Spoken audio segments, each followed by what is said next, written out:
well as the chairperson and the director and the principal, especially the Sharmaji, for giving us, myself, Dr. Susan Verghese, my colleagues, Dr. David Danish Mercy and Dr. Mahima Havel Mercy, to be the invited speakers of today's conference.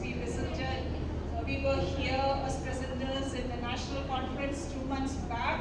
I congratulate the organizing team to make a big leap to organize an international seminar in a short span of time. Let me, today's topic I thought about was, although we are environmentalists, we work in environment. My colleagues is going to speak about the environmental issues and the management, but I thought of taking education a separate field. That why not we connect, since the sub-theme was environmental and the education, why not we follow green learning? Because, next slide, because my task has made it easier by Dr. Ms. Lavanya and my former speaker. Already they spoke about sustainable development. In the sustainable development, out of 17 goals formulated by the United Nations, the fourth one is education. You can see quality education. What does it mean by quality education? That means so far what we have been achieved, and we as a teachers, whatever we have been doing was below quality. I cannot say it, but again, since many of our Indians only, they perform well even in the abroad and in the United States and in various fields.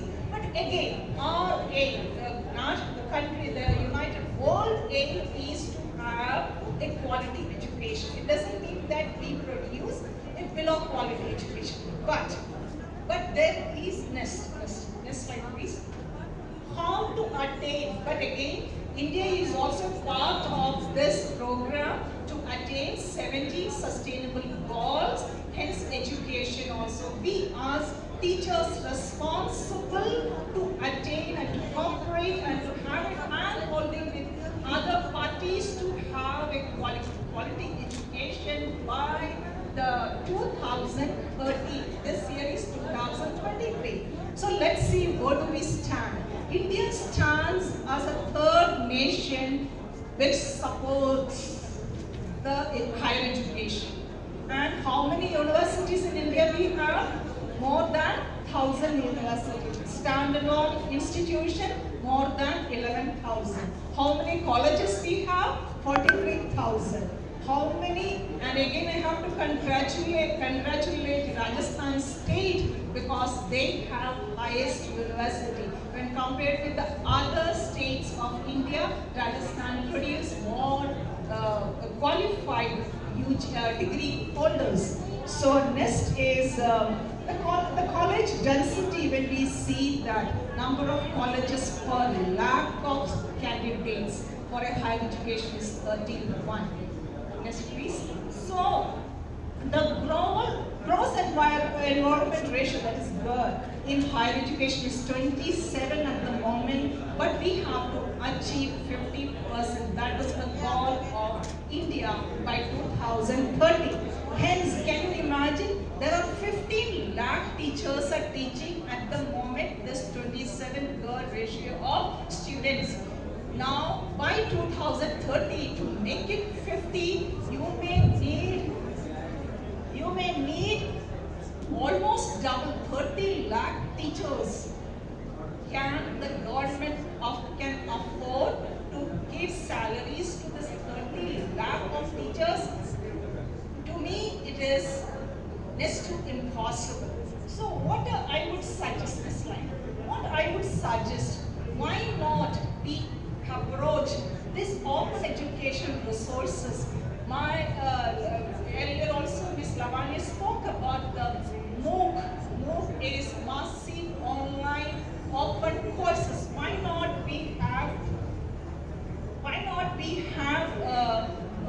open resource, educational resource? Why not we avail for our teaching and our research, and for other examples, our OER Commons, Open Stats, and Khan Academy. There are very InfluxNet, especially in research, you know it.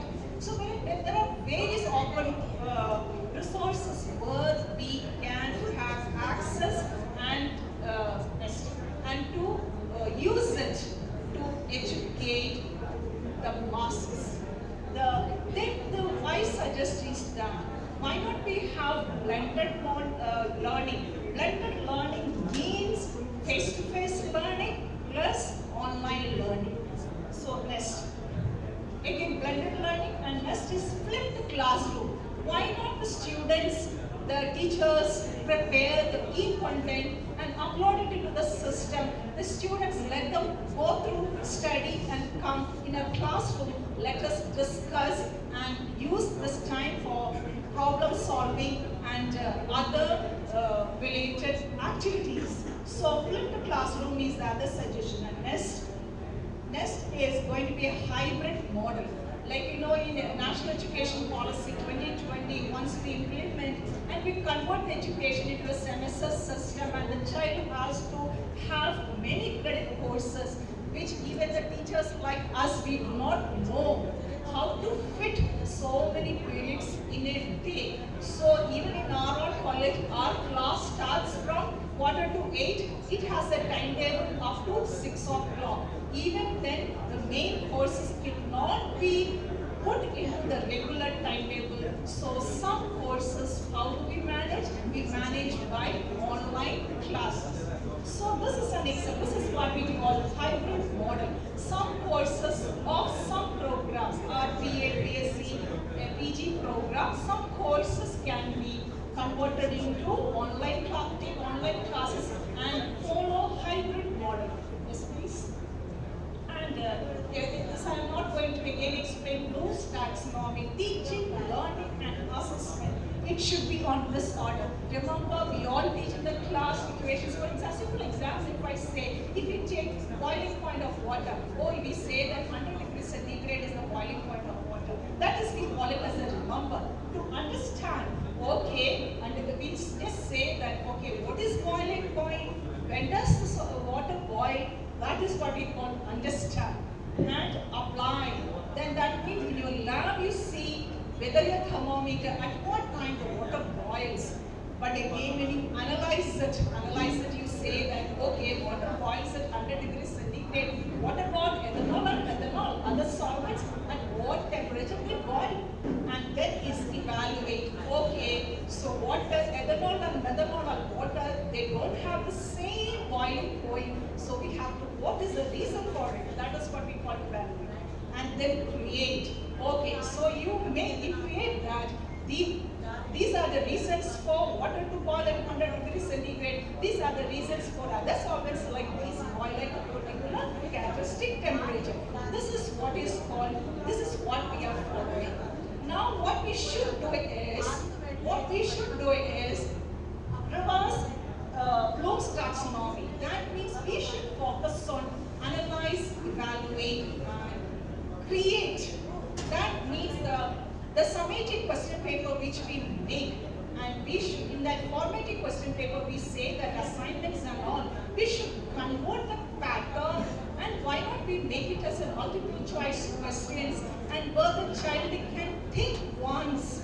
Already you are given chance to remember. Instead of water boils at 100 degree, the answer is 100 degree. What are the other options? Why not we have somewhat moderate and difficult questions prepared with the same concept of water boils at 100 degree. That kind of a question paper, who is going to make? We make teachers like us. How much time we each one of us spend when we get a question paper? We take syllabus. How many reference book we refer before we prepare our question paper for an annual exam and a summative paper? I'm not blaming. We all are in the same fraternity of teaching fraternity. So we have to think and change. So next please. So there are various methods like learning management system, LMS system. Ma'am spoke about ICT tool she has used in her college. Okay. So Madam, kindly conclude. Concluding 1 minute, sir. So next. Okay. So my funder is reduce, reuse, and recycle. The same funda, why not be put it in education? Next, how we will use it? I simply say an example. Next. A simple example I say, COVID time, like we each one of in COVID time, 2020 May, teachers got a password from the university. The portions are not yet over. Prepare e-content and upload it onto the university website.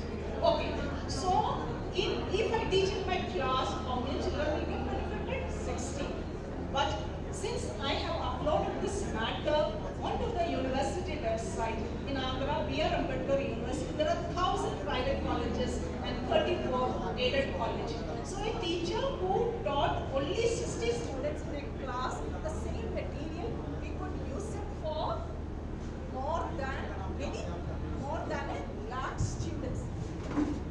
More than a lakh students. So that is what I say, that we have to use, we have to plan, make e-content and upload it. Even now I do the same thing in the class. After COVID, I have realized that before I go to the class, I'll prepare what is to be taught and I put it into the children's website, WhatsApp group, and then when I enter the class, it is so easy. And the class which I used to take 2 hours to teach, now I can teach in 1 hour's time. So the entire syllabus, one teacher can finish it with that stipulated time. Earlier, it was impossible for me. That is the one use of it. Again, the next thing is that the topic which I prepared in 2020, even in 21, 22, 23, I can use the same, reuse. And definitely recycle. You have to say that only certain points I could not add to it.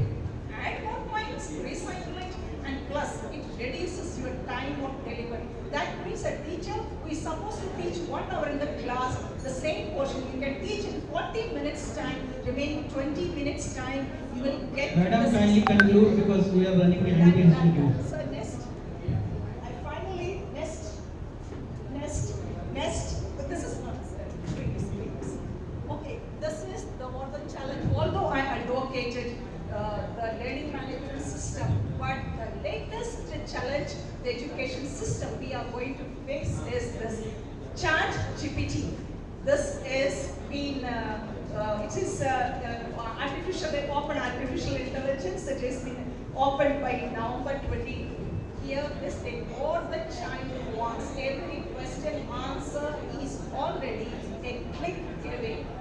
Whatever. So even if you take LMS, even if you take online, offline exam, the student is having a phone. Even if you conduct proctored exam, this Chat GPT is going to be a challenge for educational system. But I'm not scared. So, but again, now proctored exams are going on, so still we'll have a better plan for the education thing, how to beat this also.